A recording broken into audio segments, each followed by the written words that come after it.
All right, hey guys, Brian here, and I'm looking at Micah 6:8 today in the Hebrew. So I'll read it and walk you through a couple things.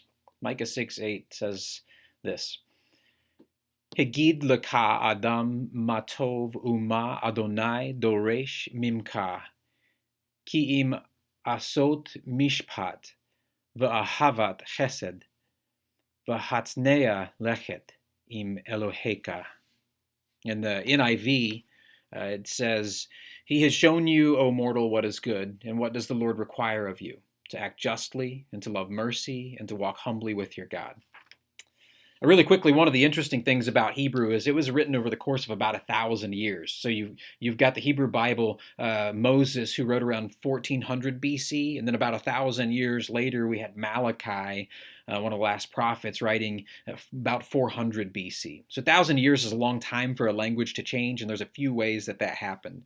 First of all, these vowel pointings that you see, all these little marks that look strange to you. I know everything looks strange to some of you, but these marks represent the vowels. They weren't always there. Originally, it was just the consonants. That's what you see now, and no markings. And so you just had to know the vowels. There's 23 consonants in the Hebrew language, but later on, these guys named the Masoretes, a few hundred years after Jesus came along, and they wanted to preserve the language, make sure people pronounced it and understood it correctly, and were able to translate it correctly. And so they came along and they added those marks that represent the vowels and pronunciation markings. And so that's what you see here. That's one of the challenges with the language, that how it changed. Another thing is there's no one for one translation value for some of the words in Hebrew, like the word for yad. Your word yad means hand or power in Hebrew. We don't have a word in English that means hand or power. And in the Hebrew language, they would have, in their culture, they would have associated those two words together. And so anytime you talked about power with the word yad, they also would have pictured the hand of God, which is powerful. Anytime you talked about the hand of God, yad, they would have thought of it how in terms of power. And so those two words associated, we don't have a one-for-one translation into English. And so sometimes it gets translated hand, sometimes power, but each of those two words are a little bit different meaning. So, three phrases I want to look at in this passage really quickly. I'm rushing through this, but don't want to take too much of your time today. So, we're looking at three English translations and the original Hebrew. We're looking at the ESV, the NET, and the NIV. This first phrase, asot mishpat. Asot means to do. We're called to do justice, or to act justly, to carry out justice, as the NET says. So the idea is Micah is calling out these people who they did their worship and they went through their religious rituals, but they weren't living out their faith. And he says, no. What has God called you to? He's called you to do justice. He's called you to do justice, basically to treat other people right. And when you see other people being mistreated, to stand up for them. So do justice. Not much lost in these translations here, the ESV, NET, and IV, but they're a little bit different. Carry a little bit different meaning there.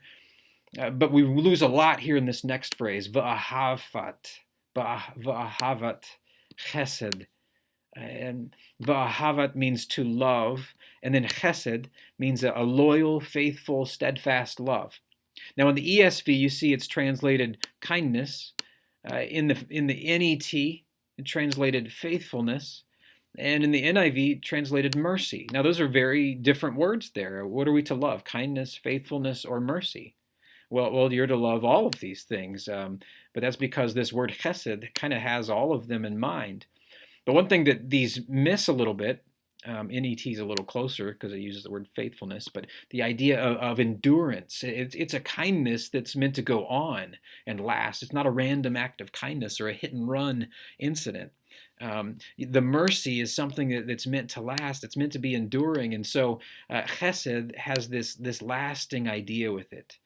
So you are to love a lasting kindness, a lasting faithfulness, a lasting mercy. And then you are to walk humbly.